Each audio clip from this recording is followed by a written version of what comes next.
नमस्ते दोस्तों। आशा करता हूँ कि आप सभी अपने घरों में सुखी एवं सुरक्षित होंगे। खाने का शौकीन हर कोई होता है। यदि आपके खाने में तेल या घी का प्रयोग हो रहा हो तो ये वीडियो आपको एक बार तो ज़रूर देखनी चाहिए। आप दुनिया के किसी भी हिस्से में रहते हो, आप शाकाहारी, मांसाहारी, भारतीय, मुगलई, चाइनीज़, कॉन्टिनेंटल कोई भी खाना खाते हो, वो खाना बिना तेल या घी के कंप्लीट नहीं होता है। पर जो तेल आप यूज़ कर रहे हो, क्या वो शुद्ध है? क्या उसमें न्यूट्रिशन वैल्यू है? कहीं उसमें कोई मिलावट तो नहीं? कहीं वो तेल आपको बीमार तो नहीं बना रहा? आज इस वीडियो में हम इन्हीं कुछ बातों पे गौर करेंगे। हम देखेंगे कि हमें क्या, कौन सा और कैसा तेल और घी का प्रयोग करना चाहिए। मेरा प्रयास रहेगा कि आपके लाइफस्टाइल और खाने के स्वाद को बिना बदले आपके खाने में न्यूट्रिशन वैल्यू ऐड करना। सो बिना ज़्यादा समय लिए चलिए शुरू करते हैं।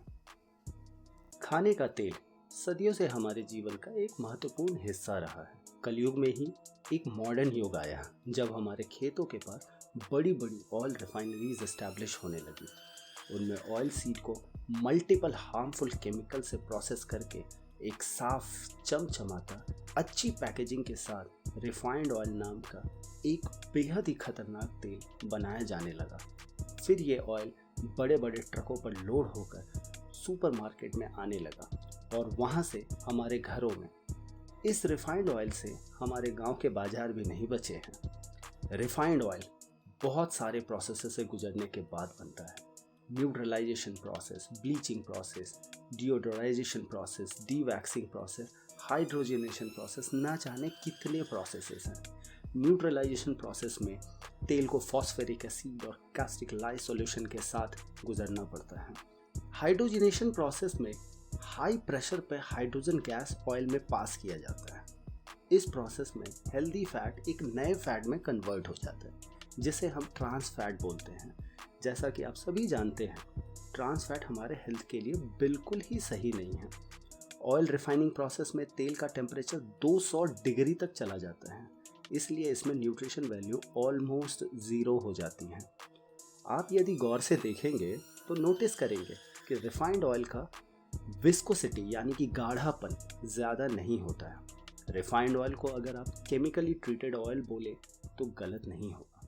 हमारे हेल्थ पे दोहरी मार तब पड़ती है जब हमें मिलावटी रिफाइंड ऑयल बेचा जाता है। तेल या घी में मिलावट की समस्या प्राचीन काल से चली आ रही है। दुनिया का कोई भी देश नहीं है जो इससे परेशान न हो। चलिए अब तेलों में होने वाले मिलावट की बात करते हैं। मस्टर्ड ऑयल में मिनरल ऑयल, करंजे ऑयल की मिलावट, सोयाबीन में अर्जमोने ऑयल की मिलावट, तिल यानी सेसमे ऑयल में पाम ऑयल की मिलावट, मूंगफली के तेल में पाम ऑयल या पामोलिन ऑयल की मिलावट, ये सारी बातें अब आम बात है। ऐसी मिलावटें आपको कहीं भी मिल जाएगी। महंगे तेल में सस्ते तेल की मिलावट तक की बात नहीं रुकती है। कुछ सैंपल्स तो ऐसे भी मिलते हैं जहां जांच में साइनाइड और आर्टिफिशियल कलर्स भी पाए जाते हैं। Palm oil, castor oil, canola oil, mineral oil, karanja oil, argemone oil, ये सारे ऑयल्स के दूसरे यूजेस हैं, परंतु ये खाने के लिए नहीं बने हैं। इनसे हमें हार्ट डिजीज, लिवर की समस्या, पेट की समस्या, ट्यूमर भी हो सकते हैं। अर्जमोने ऑयल तो इतना खतरनाक है कि इससे हमारी आंखों की रोशनी भी चली जाती है। इस मिलावट से अपना इम्पोर्टेड ऑयल यानी ऑलिव ऑयल भी नहीं बचा है। ऑलिव ऑयल में रेपसीड या कैनोला ऑयल या फिर सोयाबीन ऑयल की मिलावट कर देते हैं। अब प्रश्न ये उठता है कि फिर हम खाने के लिए कौन सा तेल इस्तेमाल करें। इसको हम दो पार्ट्स में देखेंगे। वीडियो के पहले पार्ट में हम ये समझेंगे कि हमारे लिए सही ऑयल कौन कौन से होते हैं। फिर हम ये समझेंगे कि मिलावटी तेल से कैसे बचा जा सकता है। सबसे पहले हो सके तो आप रिफाइंड ऑयल को आज ही अपने किचन से बाहर निकाल दें। उसकी जगह पे आप कोल्ड प्रोसेस या वुड प्रोसेस, जिसे कच्ची घानी भी बोलते हैं, उसका इस्तेमाल करें। कुछ साल पहले खाने वाले तेल से बच्चों की मालिश होती थी क्योंकि वो कच्ची घानी तेल हुआ करता। कोल्ड प्रोसेस एक बहुत ही सिंपल प्रोसेस है जिसमें ऑयल सीड को घानी में डाल के धीरे धीरे चला के उसका तेल निकाला जाता है। फिर उस ऑयल को फिल्टर किया जाता है। बस आपका खाने का तेल तैयार है। इस तेल को निकालते वक्त तेल का टेम्परेचर रिफाइंड ऑयल की तुलना में काफ़ी कम होता है, जिसके कारण कोल्ड प्रोसेस ऑयल का स्मोकिंग पॉइंट ज़्यादा होता है। स्मोकिंग पॉइंट किसी भी तेल का वो पॉइंट होता है जहाँ पे टेम्परेचर पहुँचने से वो तेल बर्न होने लगता है और उसकी न्यूट्रिशन वैल्यूज़ खत्म होने लगती हैं। आप इस तेल का इस्तेमाल तवा फ्राई, पैन फ्राई या डीप फ्राई कहीं भी कर सकते हैं।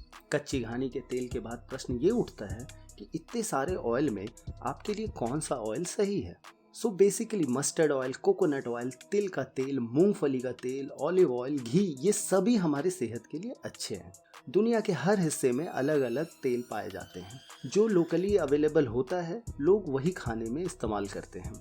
जैसे इंडिया के साउथ में कोकोनट ऑयल खाया जाता है, नॉर्थ एवं ईस्ट में सरसों का तेल, वेस्ट एवं मिडिल इंडिया में मूंगफली का तेल ज़्यादा खाया जाता है। इसके अलावा भी हमने तिल यानी सेसमे ऑयल, सनफ्लावर ऑयल, इनको भी अपने किचन में जगह दिया है।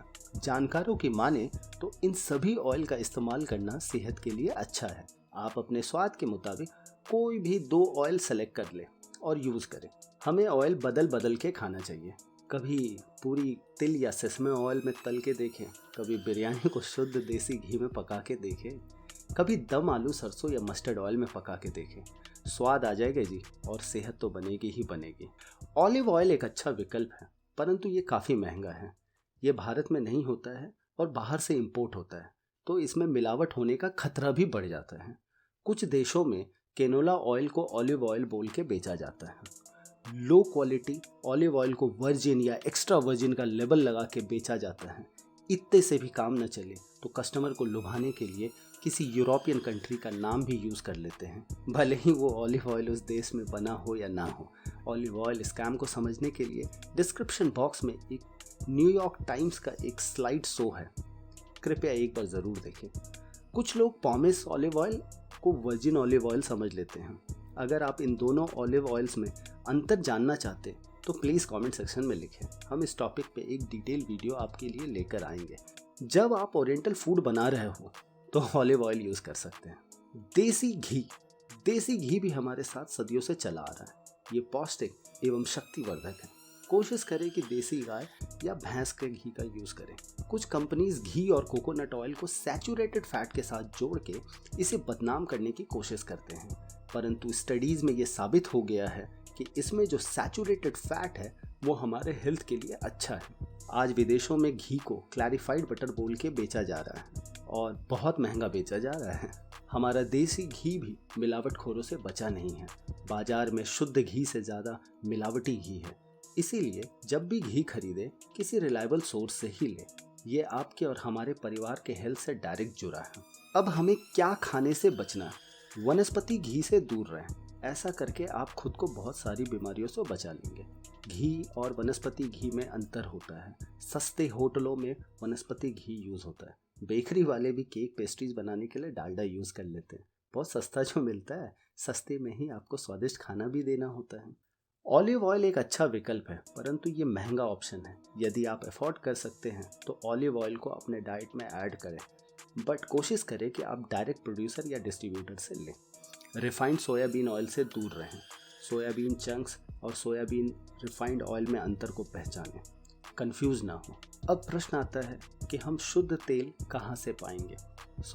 इसके लिए आप किसी भी reliable brand, reliable dealers, reliable supplier जिस पे आप भरोसा कर सकते हो, आप उनसे किसी भी अच्छी कंपनी का कोल्ड प्रोसेस्ड ऑयल ही खरीदें। इसके अलावा आप अपने आसपास कच्ची घानी की शॉप ढूंढ लें, अच्छी क्वालिटी का ऑयल सीड लें और वहाँ जाकर ऑयल सीड एक्सट्रैक्ट करवाया करें। यही सबसे सेफेस्ट और पॉकेट फ्रेंडली तरीका है शुद्ध तेल खाने का। हमने एक छोटे से वीडियो के थ्रू एक बड़े टॉपिक को कवर करने की कोशिश करी है। आगे भी हम इस पर और डिटेल वीडियोस लाते रहेंगे। कृपया लाइक, सब्सक्राइब, शेयर, कमेंट करके हमें हौसला दें। आपका प्यार हमें मोटिवेटेड रखता है। Be positive, spread positivity. धन्यवाद।